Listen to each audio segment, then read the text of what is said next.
안녕하십니까. 경기대학교 국어국문학과에서 고전문학을 가르치고 있는 김헌선이라고 합니다. 만나 뵙게 돼서 반갑습니다.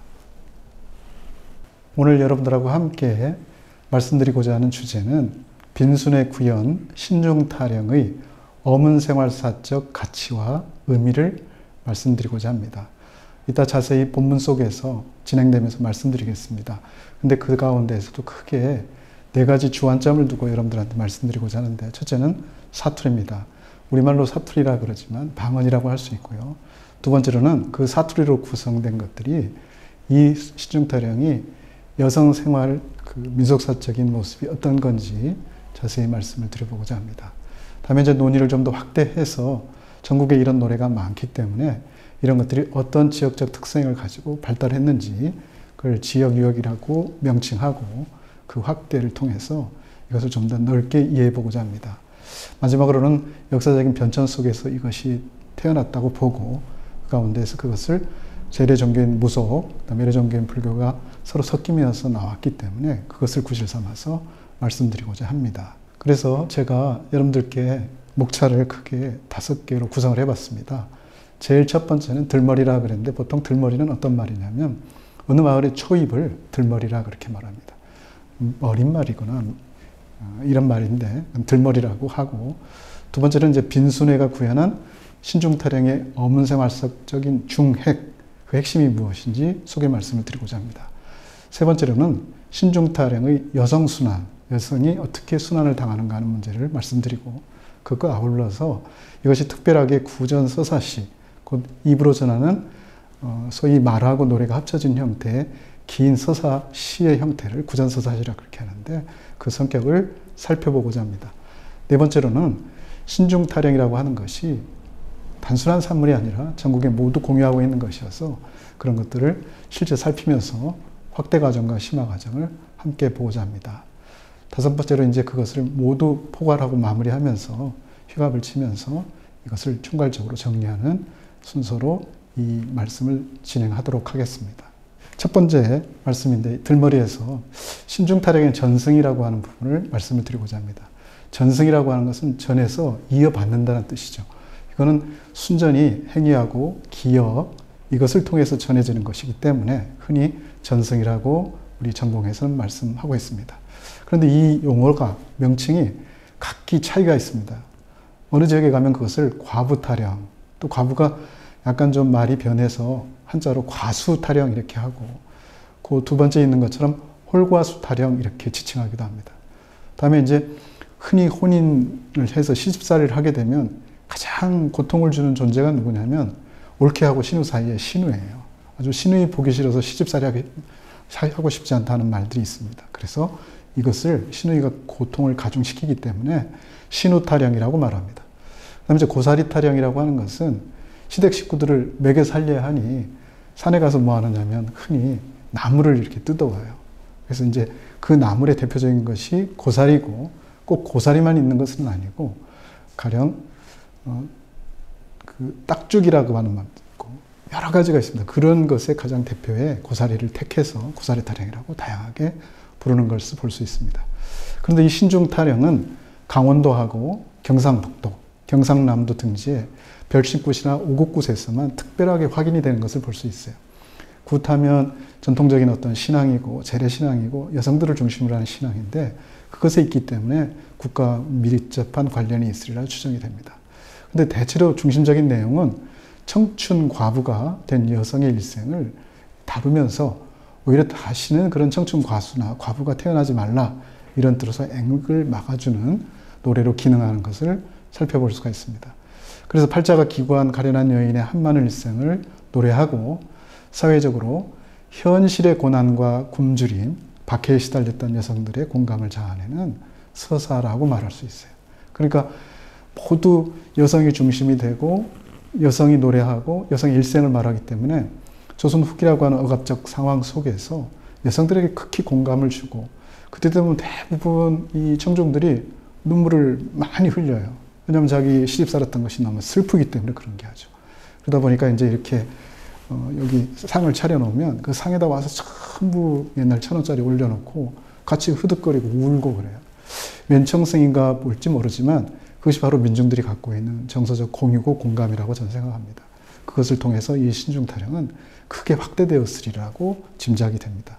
그런데 놀랍게도 이것은 구세에서만 있지는 않고 다른 지역의 본풀이라든지 아니면 여성들이 흔히 둘개라고 하는 삼을 삼아요. 그걸 둘개삼이라 그러는데 그때 서사 민요로도 이렇게 부르는 것을 확인할 수가 있습니다. 그러니까 어느 쪽이 먼저인지는 모르지만 파다하게 여성들이 중심이 되고 자기들이 주체가 되면서 점차로 그것을 확대해 나가면서 전용했을 가능성이 있다 이렇게 생각이 됩니다. 신중타령을 좀 자세히 들여다보자 하는 것을 장을 설정했습니다. 앞에 제가 모두에 말씀드리기를 빈순회라고 하는 특별한 구연자를 말했어요. 그래서 신중타령을 들여다보자 그랬는데 확대경을 가지고 좀 자세히 들여다보자 이 말씀입니다.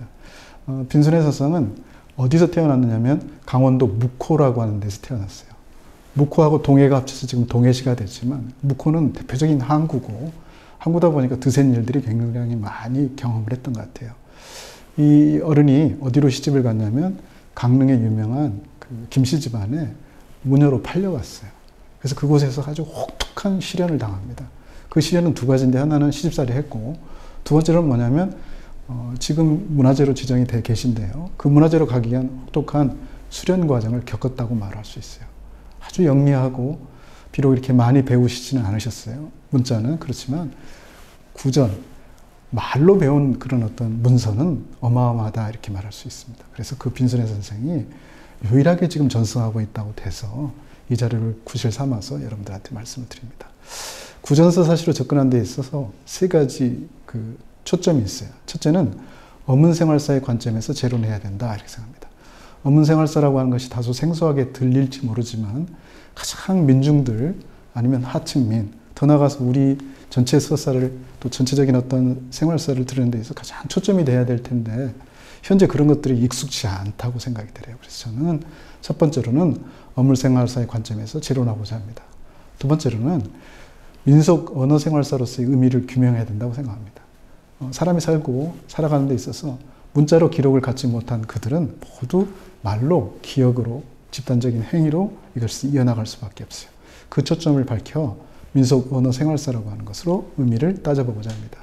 셋째로는 지역 유형이라는 말이 있습니다. 약간 어려운데 이거는 제가 쓴 용어는 아니고 소위 덴마크 학자 가운데 카를 폰 시도프라고 하는 유명한 학자가 있어요.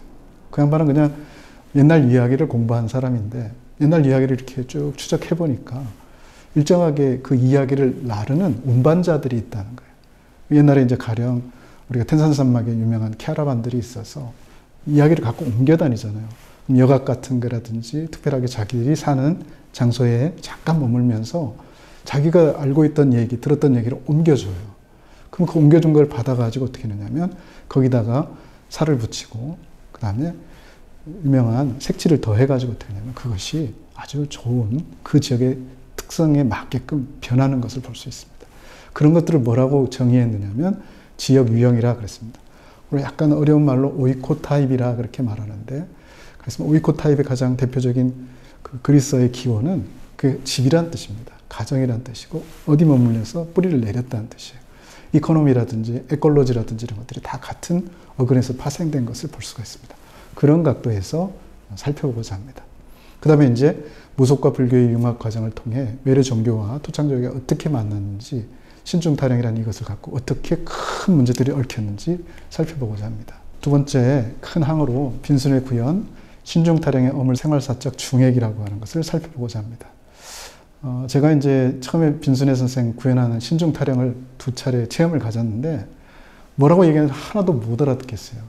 저는 전라북도 남원 출신인데 강원도 묵호 출신의 그 여성 구현자가 하는 말을 알아들을 리 만무하죠. 그래서 겸손해져야 된다고 생각해요. 우리가 외국인 만나서 영어 못 알아듣거나 프랑스어 못 알아듣으면 굉장히 창피하잖아요. 근데 그보다 더 창피한 일은 한 하늘에 땅을 이고, 하늘을 같이 이고 거의 같은 땅에서 살고 있음에도 불구하고 그건 뭔 말인지 잘 알아듣지 못했어요. 아주 부끄러운 일이었습니다. 서두 대목에 보면 신장 소개하는 그 대목이 있습니다. 말로.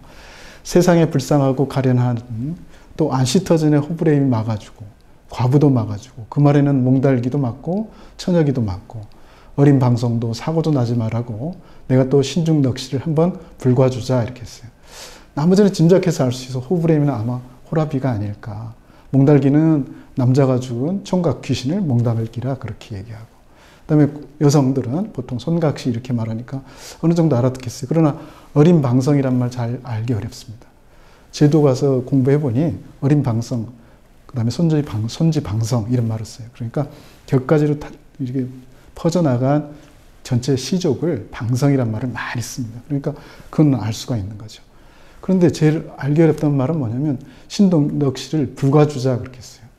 도대체 이 말을 알 길이 막연하고, 그래서 제가 어떻게 했냐면 그 선생님을 면접도 하고 면담도 하고 또 심지어 전화번호 몇 차례 물어봤어요. 불과주자가 뭡니까? 그랬더니 그거 넋을 그 해준 대학 교수가 그것도 몰라요? 아주 면박을 많이 받았어요. 근데 그 자체로 참으로 어떻게 정의하기 어렵습니다. 그런데 맥락 속에서는 이해할 수 있어요. 가령 심청굿이라는 것이 있습니다. 동해안 별식국 가운데. 그럴 때도 심청의 넋을 불과주자 그렇게 얘기해요. 자, 그 맥락이 맞다면 그건 어떻게 하냐면 불과주자라는 말은 달리 말하면 넋을 위로하자. 위로함으로 해서 그렇게 닦여내서 다시는 그런 일이 있게 하지 말자 하는 뜻으로 불과주라는 말을 이렇게 하는 것을 볼 수 있어요. 신중의 넋이를 불과주자, 신중의 넋이를 불과주자. 부자란 말이 계속 나오는 것을 볼 수 있습니다. 2017년 빈선혜 선생이 강릉 단옥굿에서 구현한 신중타령 한 대목을 잠깐 보시도록 하겠습니다. 오늘 다 이래 왔다 그냥 갈 수 있나? 사람이라 하는 거는 들으면 병이고 안 들으면 약이라. 여기 오시는 우리 어머들요, 제일 불쌍한 사람들은 혼자 사는 사람이 제일 불쌍하고, 누구나 혼자 살아봐야 알지. 그러니 오늘 왔다가 신중에 넋이를 좀 불가주고, 또 호구레비도 나지 말고 가부도 나지 말고, 세상에 이 또 총각 몽달도 나지 말고 전혀 여기기도 막아주라고. 내가 신중에 넋을 한번 불어주자. 신중에 넋을 불어주자. 신중에 넋을 불어주자. 신중에 넋을 불어주자. 신중에 넋을 불어주자.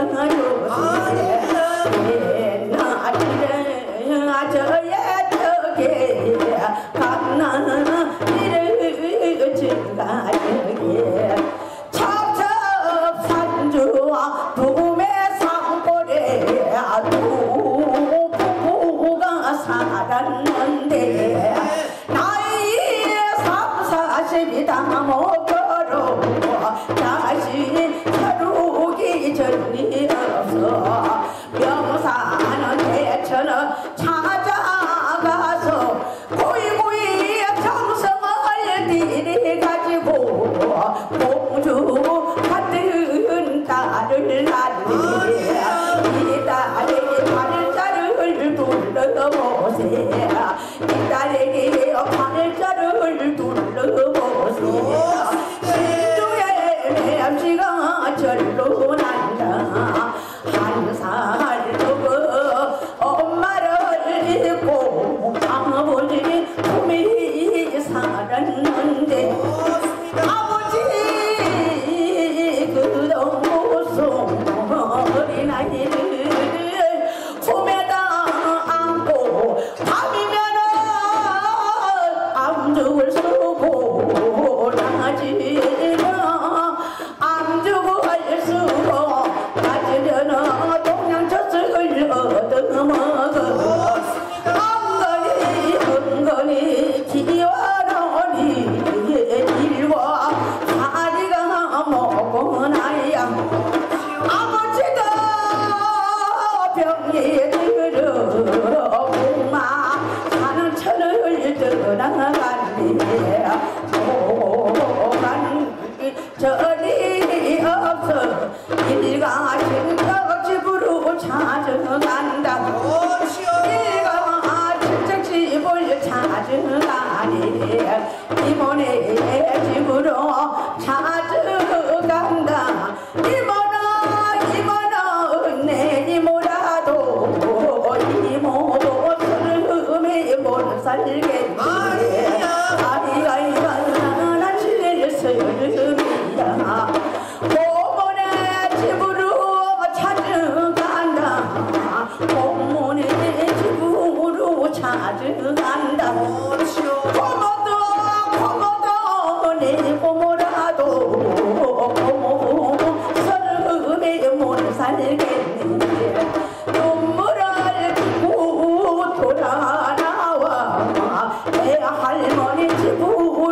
사주가네 할머니 그등 벗어 배선 넣어서 목 잡고 우는구나 내 팔자야 내 새는 새야 몹실러만 몹실 것아 예비나 죽으면 예비나 살든지 예비가 죽으면 예비나 살든지 양치 부모 다 잊어버리고 내 할미 고수로 웬 말이냐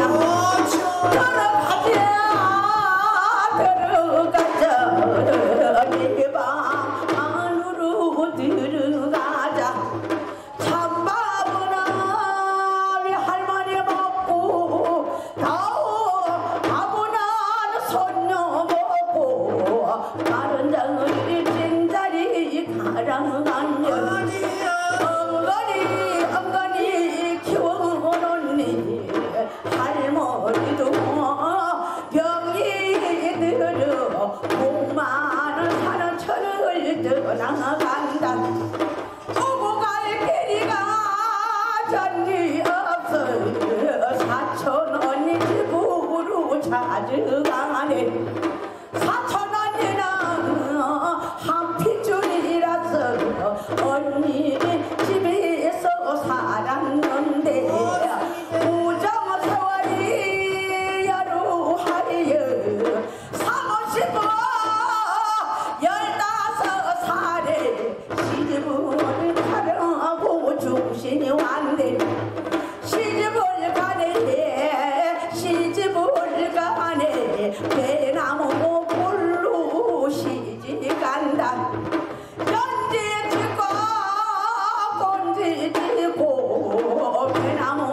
볼로 시집 가네 시집간지 7달 만에 남편의 군의 영장이 나왔구나 군에 간지 한 달 만에 남편이 죽었다고 통보가 왔네 내 팔자야 내 신세야 어떤 사람은 팔자 좋아 보니 당신 높은 집이야 시아버지 모시고 시어머니 모시고 남편 모시고 아들 딸 잘 낳고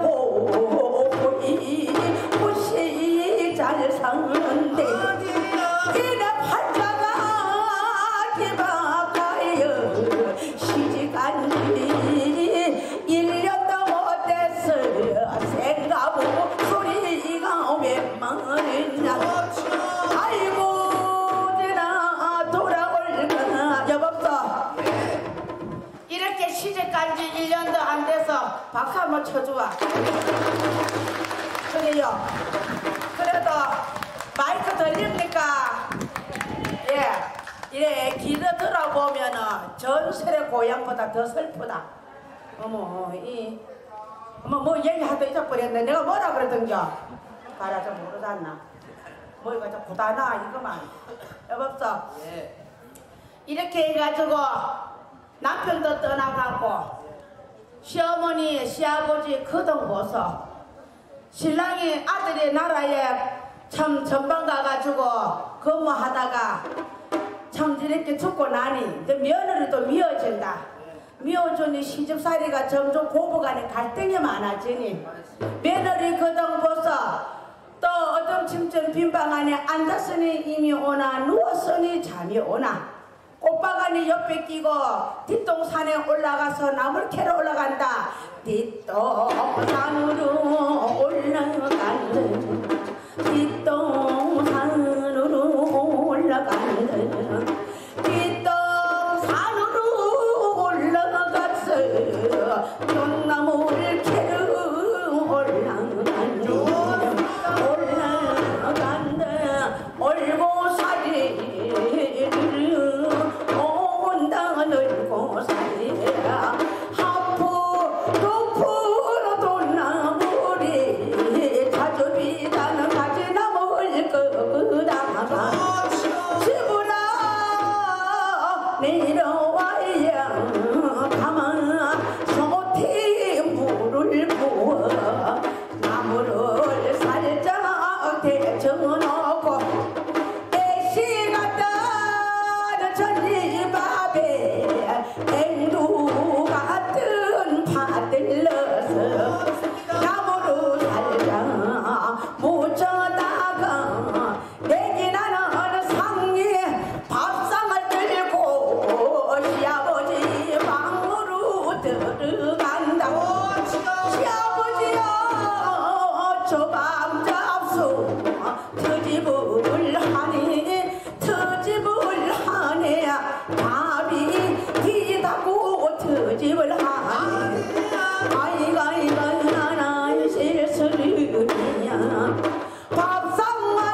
들려서 합정해인 살아 들려서 청마북용 살아 들려서 양상통로 살아 들려서 정조 불국사가 들려서 울진구령 살아 들려서 강릉 월장 살아 들려서 야양 낙산 살아 들려서 산성 경동 살아 들려서 설악산 신흥 살아 들리고 강원도 금강산 1만 1천봉을 찾아가니 아이고 옆접다 사람 주고 단주 없다고 서름 주고 목탁이 없다고 서름 주고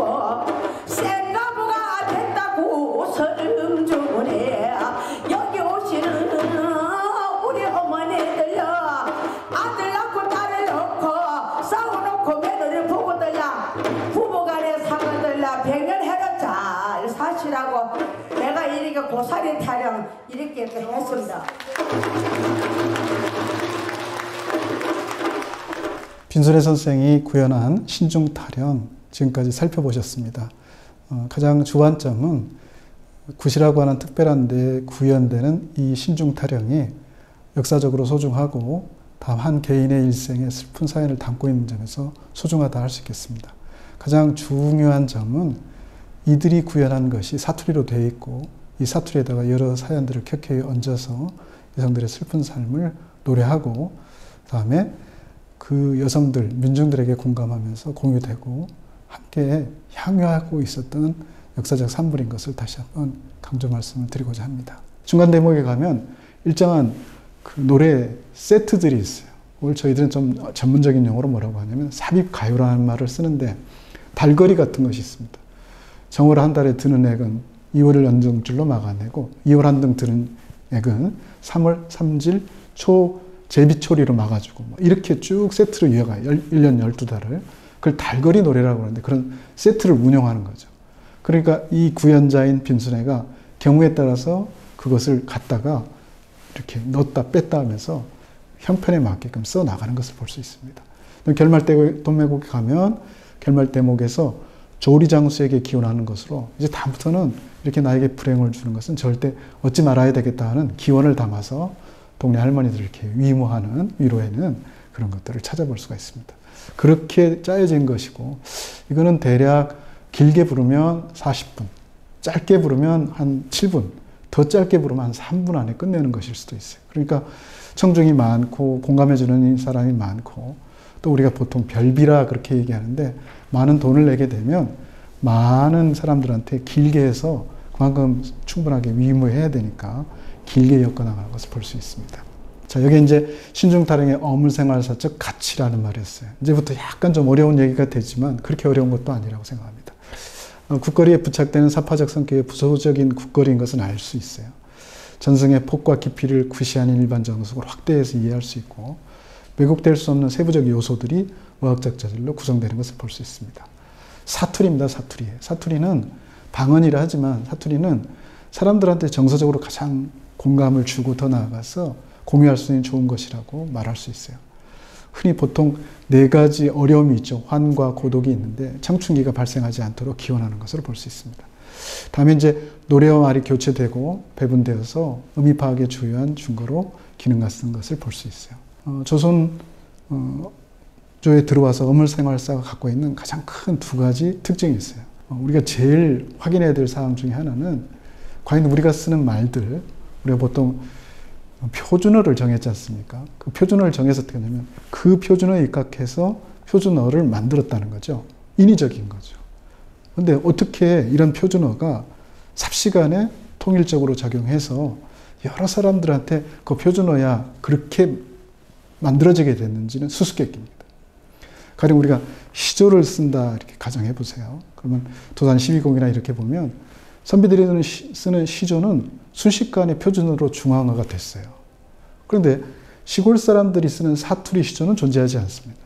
그러니까 이 사투리라고 하는 큰 문제는 그런 특정한 문학 갈래의 표준화하고 지방의 상호 난립 관계를 볼 수 있는 아주 중요한 잣대가 된다고 생각해요. 다만 이제 더 중요한 건 뭐냐면 서사어와 구두어의 양상을 점검할 수 있다 말할 수 있어요. 서사어라는 건 뭐냐면 쓰는 언어입니다. 구두어는 실제 발음하는 언어죠. 그런 문제들이 어물생활사의 가장 중요한 문제고 그것이 특히 세 층위에서 중요합니다. 첫째는 뭐냐면 음운이라는 것이 있어요. 특별하게 어떤 걸 발음할 때, 사투리 할 때 음운이 특별하게 문제가 돼요. 통사적인 부분이 문제가 되고 세 번째는 뭐냐면 어휘입니다. 사투리 쓸 때 어휘가 가장 중요한 거예요. 왜 그렇게 다른 언어들을 풍부하게 갖고 있는지 우리가 꼭 풀어야 될 과제 중에 하나라고 생각합니다. 우리 그런 방언 지도사전 같은 게 나와서 어느 정도 해결된 것 같지만 사실은 그것이 프리토킹 속에 대화가 되면서 그런 것들이 이루어져야 되는데 그게 실제 되지 않은 것을 볼 수 있어요. 서사와 구도의 양상을 점검할 수 있는 단서로 우리는 예증을 하나 필요로 합니다. 그 필요가 바로 유의양이라고 하는 인물이 있습니다. 그 유의양은 호가 후송이었는데 남해 문견록하고 북한 노정록을 이렇게 지었어요. 시절이 불운해서 유배를 두 군데를 갔습니다. 하나는 남해로 갔다가 거기에 이제 남해로 떠날 때 딸내미가 아마 12살이었던 모양이에요. 그러니까 막 울고 헤어지니까 얼마나 굉장히 이렇게 그 모습이 안타까웠겠습니까? 그래서 이제 남해에 도착해서 평상시에는 우리 언문을 한 번도 배우지 않다가 언문을 자세하게 배웠어요. 주위 사람들한테. 그리고 딸내미한테 뭐 했느냐면 남해에서 본 남해 문견록이라고 하는 작은 수필을 하나 보냈습니다. 근데 가서 본 가장 기이한 현상 중에 하나는 뭐냐면 사람들이 말씨가 서로 다르다는 거죠. 자기는 서울 사람인데 남해 사람들이 쓰는 말을 도무지 이해를 못 하겠어요. 그런 것들을 풍부하게 채집해가지고 어휘집을 기록했어요. 근데 이 이호양 선생은 다시 어디로 갔냐면 함경도 북관으로 멀리 또 갔어요. 그러니까 남해에서부터 경상남도 남해에서 저 위에 함경도 종성 거기까지 올라가게 된 거죠. 다시 어떻게 했냐면 그쪽에 가서 역시 마찬가지 방식으로 딸내미를 위해서 쓴 글은 아니지만 북한 노정록이라고 하는 글을 남겼습니다. 거기 가보니 거기 남긴 어휘들이 굉장히 특별해요. 그래서 그 기록이 매우 소중하다 이렇게 말할 수 있어요. 그러니까 구두어하고 서사가 근접하고 사투리를 기록함으로 해서 많은 부분 18세기의 최고의 어휘 자산, 방언의 자산을 남긴 좋은 기록물을 남긴 인물이 지금 유의양이다 이렇게 말할 수 있어요. 그와 같이 사투리는 어문생활사의 가장 중요한 모습이고 제가 아까 빈순의 선생의 불과주자 말 이해 못해서 난처했던 일을 말씀드렸듯이 그와 같이 이런 구두어가 소중하다 하는 것을 볼 수가 있습니다. 신중타령의 어문생활사 가치를 세시절기에 대한 말뭉치를 활용한 근거를 전개했다 이렇게 말했어요. 원령체나 달거리 이렇게 말했습니다. 청성 과부요고 하층의 탄식료와 관련이 있고 민중의 언어생활사 범위에서 다층적인 언어 교감을 보여준 것으로 소중하다 이렇게 말할 수 있어요. 특히 민속 어휘, 생활어휘, 언어생활사의 다층 구성을 했는데 첫 번째 층위는 언어의 기저자질과 방언의 기층을 우리에게 보여줬어요. 어디 열차 타고 가다가 전라도 말씨 쓰면 굉장히 반가워요. 금방 정서적인 어떤 친밀도가 바로 즉통하죠.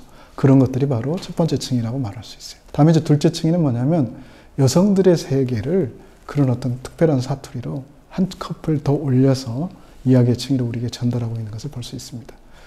옛날에는 굿에서 신을 섬겼어요. 신을 본의로 했기 때문에 높은 상인층의 신을 말했는데 조선 후기로 오면서 그 무게중심이 이동을 해서 그냥 여성들의 삶 자체가 신격으로 모셔지게 되는 거예요.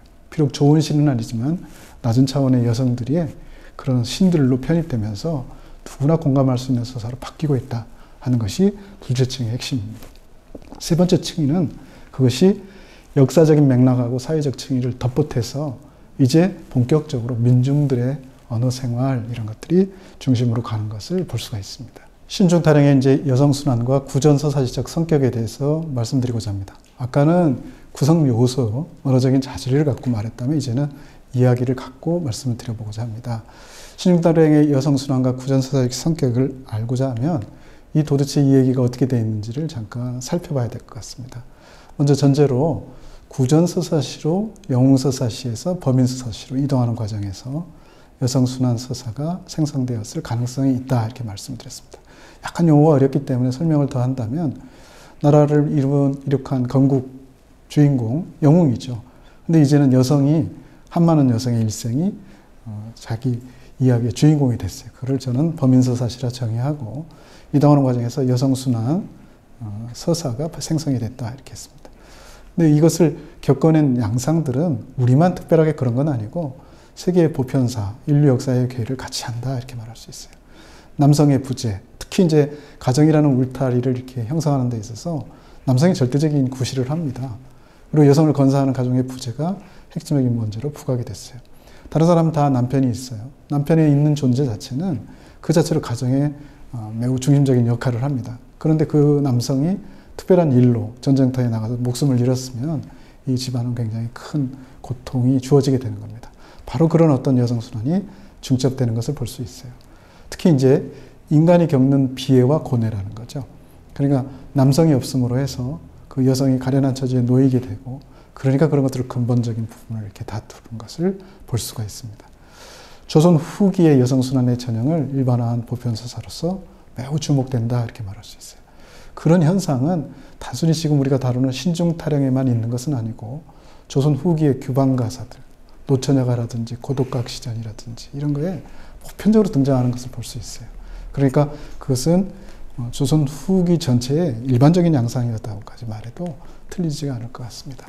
신중타령의 서사를 소개해놨습니다. 이 서사가 여기 지금 제시되고 있는 것처럼 차례대로 말씀을 드리면 이제 부부가 명산대천에 정성을 들여 딸을 얻게 된다. 이걸 기자치성이라 그렇게 얘기해요.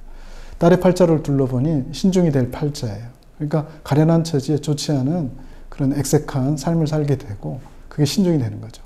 부모들이 차례대로 잇따라 죽음을 맞이해서 가련한 고아의 신세로 전락하게 됩니다. 아기가 일가친척 집을 전전하고 구박이 이렇게 심해지게 돼요. 이제 이모가 있고 고모가 있고 삼촌이 있고 여럿이 있지 않습니까? 그때 구박땡이죠. 그래서 여기다 적기를 이모네 고모네 외할머니 사촌언니 집 구박과 서름을 말했어요. 입 하나 가서 덧보태는데도 그 친소 관계에 의해서 이모는 보호하지만 이 부분은 싫어하거든요. 그러니까 구박땡이가 되는 거죠. 15살이 되니까 중신, 혼인하자고 중매가 돼서 남편과 혼인하게 됐어요. 혼인한 지 7달 만에 남편에게 영장이 나와. 이 영장이 나왔다는 것은 요즘 말로 쉽게 표현하기 위해서 군대에 징집대 가는 영장을 말하는 거죠. 사실은 뭐 군정 같은 데 끌려간 것을 말하는 거죠. 생이별을 하게 됩니다. 군대에 간 남편이 죽었다고 통보가 오게 돼요. 그래서 1년 12달을 견뎌내는 과정 속에 갑자기 비보가 날아드는 겁니다. 죽은 남편을 기다리며 그리워하죠. 그러나 시집살이가 격심해지고 살림살이를 잘하려고 해도 잘 되지 않아요. 특히 이제 사람들이 옛날에 많이 굶었어요. 만부득이하게 두 끼를 먹은 게 아니라 먹을 게 없어서 두 끼를 먹었다고들 말하기도 하죠. 세 끼 먹는데 아침 많이 먹고 점심 점찍고 저녁 일찍 먹어요. 옛날 사람들 밥그릇을 보면 굉장히 커요. 왜 그렇게 컸는가 궁금하죠. 뭘 먹었길래 그렇게 컸는가. 예, 먹을 게 없으니까 여러 가지 죽을 쓴다든지 나무를 많이 넣으니까 밥그릇이 클 수밖에 없어요. 그러니까 그런 부분에 대한 어떤 한탄이 살림살이 속에 들어가 있습니다. 시집살이를 견디다 못해 중의 모습을 하고 시댁에서 나오게 됩니다. 그러다 보니까 이제 먼저 머리 깎고 다음에 이제 중의 복색을 하기 위해서 바랑도 짓고 곡갈도 짓고 이러면서 그런 중타령이 서럽게 쭉 이어지는 것을 볼 수 있습니다. 명산대차를 찾아가니까 서름을 받고 다시 떠돌게 돼요. 어디 동네 범어사에 갔더니 바라가 없다고, 바랑이 없다고 쫓아냈다든지 뭐 이런 것들입니다. 그 다음에 이제 살림 곡식을 불과주고 등노래 치를 해서 등노래를 부르는 것으로 결말을 가는 것을 볼 수 있어요. 야, 이게 무슨 서사야. 이게 진짜 진정한 의미의 이야기일 수 있어. 이렇게 생각해 보실 수 있습니다. 그러나 현장에 가서 보면 사람들이 그전에는 그냥 소원이나 빌고 가령 돈 이렇게 기부하고 내면서 시주하면 부자 된다고 생각해요. 그러니까 가령 손님굿 하면 천연도 마마 이렇게 막아내는데 그런 주술적 기능에 충실한데 이 대목에 가면 그렇게 많이 울어요. 뭐 울음 바다예요. 저는 이렇게 이해를 잘 못했어요. 처음에는. 도대체 뭔데 이러지? 나중에 보니까 자기 시집살이가 그랬던 겁니다. 그러니까 거기에 깊은 정서적 합일이 있는 거예요. 그런 점에서 보면 신중타령의 서사는 여성들의 이야기고 여성들의 삶이고 여성들의 세계관이 그대로 반영되어 있는 것이라고 해도 틀리지 않을 것 같습니다. 그래서 매우 중요한 서사다 이렇게 말할 수 있어요. 자, 제가 여기 정의를 했어요. 가련한 여성이 어떻게 생겨나며 어떠한 순환을 당하는지를 절실하게 보여준다. 지금이야 세상이 좋아져서 이제 달리 말하면 여성들이 주도권을 장악했어요. 그 주도권을 장악해서 이제 잘못 말하면 큰일 납니다. 남자들이. 그러나 여전히 구행태에 젖어 있지만 가장 중요한 건 뭐냐면 여성들이 주도권을 행사하는 이 시대에 여전히 이 사람들의 얘기는 매우 우리한테 시사하는 바가 크다 이렇게 말합니다. 특히 여러 순환의 양태가 조선 후기 구비전승, 기록전승에 두루 확인된다. 고난과 구박, 중노릇하며 떠돌고 결말의 신중노릇에 대한 부분이 불명하게 되어 있습니다. 그래서 보편사시적 의미가 있고 남성 중심 구전사시의 다름이 여기에 있습니다. 남성은 뭐 잘 먹고 잘 살고 어디 가서 뭐 큰 영웅 되고 이런 얘기인데 아주 소소한 서사, 작은 이야기들이 없는 이렇게 우리에게 주는 공감이 크다 이렇게 말할 수 있습니다. 신중타령은 이제 두 가지 각도에서 해석이 가능한데 첫째는 독립적인 절차, 우리 크게 그거를 굿거리라 하는데 그게 절차를 갖지 못했어요. 두 번째로는 신격 낮추기와 확장의 방편으로 이야기가 성립됐다. 신격이 하향 평준화됐다는 말을 하는데 보통 인간이 신이 되는 거죠. 굉장히 중요한 변화죠. 그래서 여성 범인서사시 구실을 해서 달라진 것을 볼 수가 있습니다.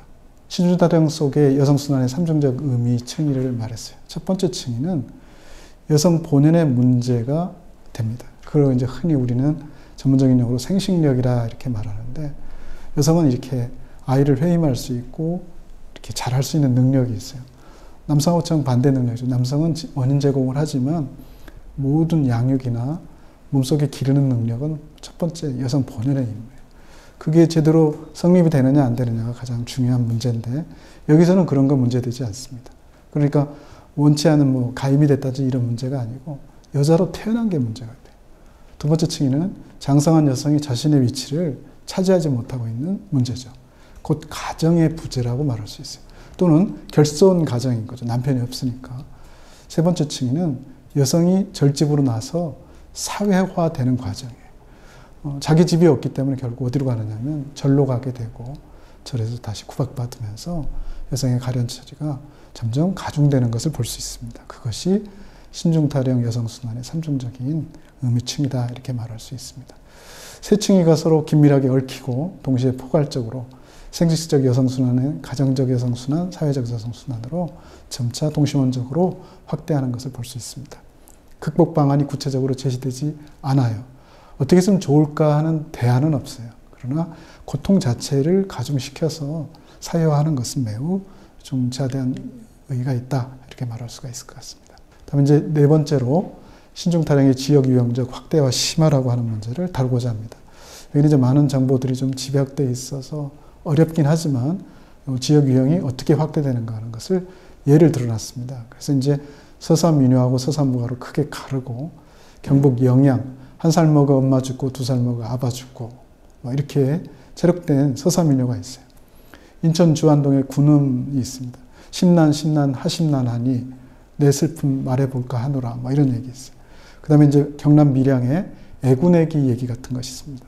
아주 사나운 팔자를 타고난 녀석. 그 다음에 전라남도 완도에 강을강애기는 이름이 권노랑예예요. 직접 이걸 체록을 했었는데 아마 그 해가 1985년 8월로 기억이 됩니다. 완도에서 그쪽에 노화섬으로 답사를 갔어요. 그래서 답사 같이 간 사람은 다 떠났는데 이거는 거기서 머물러야 되겠다 생각하고 할머니들이 잔뜩 모여 있어요. 외지 사람 구경하러 온 거죠. 할머니들이 잔뜩 있어요. 한 대략 40여 분 앉아 계셨던 것 같아요. 그랬더니 노래 하나 해보세요. 이래 얘기하니까 사람들이 네가 먼저 해야지 왜 우리가 먼저 하니? 그렇게 했던 기억이 있어요. 근데 제가 노래 하나를 딱 들려주자 권노랑리 할머니가 키는 1m 한 40 정도 될까요? 얼굴이 노래요. 그래서 노랑리 이름이 붙었다는 거예요. 그런데 할머니가 이렇게 탁 소리를 받아가지고 강을 강애기는 이렇게 하는데요. 오싹해요. 이 노래를 제대로 했구나. 진짜 좋은 사람 만났구나 싶어서 할머니 다시 한번. 그렇게 한번 좋은 분을 만나면 이례적으로 끝내서는 안 됩니다. 이 할머니가 제대로 했나 안 했나 알기 위해서. 두 번째도 똑같이 잘해요. 선수 만난 거죠. 근데 그 할머니 얘기는 너무 눈물 나는 사연이에요. 이 강혜기가 시집가서 애기 잘 살림 건사를 너무 잘했는데 저승차사가 잡으러 와요. 그 저승차사한테 비껴가려고 시아버지한테 부탁하고 시어머니한테 부탁하고 시누이한테 부탁해도 죽음은 네 죽음인데 우리가 너 대신 갈 수 없다. 그래서 결국 저승차사에 끌려가서 저승살림을 한다는 얘기입니다. 그런 기구한 팔자를 가진 여성들이 주인공이 되는 서사미녀가 있는 것을 볼 수 있어요. 충남도의 꼬대각시오도 거의 같은 유형이라고 말할 수 있습니다. 제도 용담의 지장본풀이, 제주 한림의 화공애기 본풀이, 경기 화성의 제석본풀이, 그다음에 경북 영해의 과부타령 등도 다 같은 기구한 팔자의 여성의 삶을 노래하고 있다는 점에서 크게 확대되는 것을 볼 수 있어요. 자, 이렇게 보면 이제 전국적으로 확대되는 거죠. 근데 전국적으로 확대되는데 기준이 있어요. 그 기준이 뭐냐면 지역에서 독자적으로 이름이 붙는다는 거죠. 한 살 먹어 엄마 죽고 이렇게 강애기, 꼬대각시, 제석본, 지장본, 허웅애기본 이렇게 해서 이름이 붙어요. 그 지역에 가면 그런 것을 찾으면 바로 여성의 액색한 삶, 슬픈 삶을 만날 수 있어서 지역유형적인 확대가 이루어졌다 이렇게 말할 수가 있을 것 같습니다. 그 확대 과정에서 고아의 신세로 전락한 인물의 불행한 삶을 노래하고 서산무가하고 서산민유가 말하는 대안이 각기 다르다. 여성들이 보통 둘개삼을 삼는데 그때 뭐 하느냐면 모두 각자 삼을 삼기 위해서 그걸 모아가지고 되냐면 특별한 과부의 사랑방 이런 데로 와요. 과부집에. 그래서 뭐라고 하냐면 처음 앉아서 삼을 삼습니다. 그거를 둘개삼이라 그래요. 그런데 이제 이 둘개삼은 돌아가면서 한 사람씩 꼭 노래를 해야 돼요. 그 노래를 하면 이런 노래를 부르는 거죠. 거기는 죽음을 수용하고 불가피하게 죽을 수밖에 없다. 사람은. 누구도 대신할 수 없는 것을 핵심으로 합니다. 그런 점에서 서사미녀는 매우 보편서사, 여성들의 삶을 그대로 반영하고 있다 이렇게 말할 수 있어요. 그래서 서산무가는 어떤 노력도 소용없다. 이로써 새로운 신직을 부여받고 그 신을 섬기고 인간이 죽은 영혼을 달래주면서 여성들이 크게 그 의식의 주체, 의례의 주체, 더 나아가서 서사의 주체로 등장하는 것을 볼 수 있습니다. 특히 지역유형에서 주목해야 될 것은 뒤에 아기라고 하는 말이 붙어요. 애기, 애기씨, 아기 이렇게 붙습니다. 그럼 달리 말하면 그 여성들에 대한 서사를 누구나 다 그렇게 인식할 수 있는 용어로 바꾸고 있는 것을 볼 수 있습니다. 그런 점에서 주목해야 될 만한 특징이 있다 이렇게 말할 수 있어요. 더 중요한 건 뭐냐면 이제 큰 문제이긴 한데 신중타령하고 신중신 일대기라고 하는 것이 부각됩니다. 특히 이제 2018년부터 현지조사하면서 나타난 현상인데 특별하게 스님을 중심으로 해서 설행 공동체가 있는데 신중신 일대기라고 하는 것을 하고 있어요. 그래서 제가 여기다 소개하기를 삼척지역의 땅설법 사례다 이렇게 했는데 매우 중요한 일이죠. 지금 이제 한 3년에 걸쳐서 집약적인 조사를 하고 있는데 거기에서 신중신 일대기를 말하고 있어요. 신중신 일대기에서 신중의 독자적 내력을 말하고 불교의 신중단의 화엄성중으로 성문의범에서 96번째로 위목으로 무량유의, 최상, 장엄, 신중 이런 것을 신격이 좌정되어 있어요. 이게 불교의 의례집인데 왜 이런 게 들어있지 궁금했어요.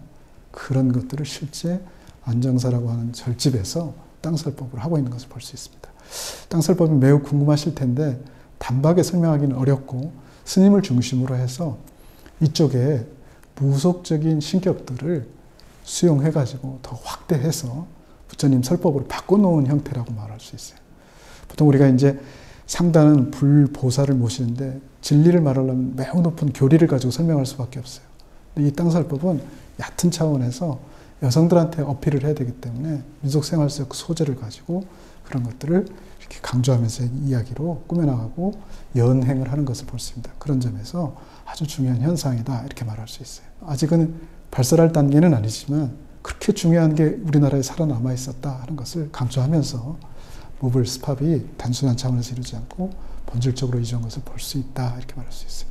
그래서 제가 무불 융합이란 말을 썼는데 우리 윗 어른들 학문 세대에서는 무불 스팝이란 말을 썼어요.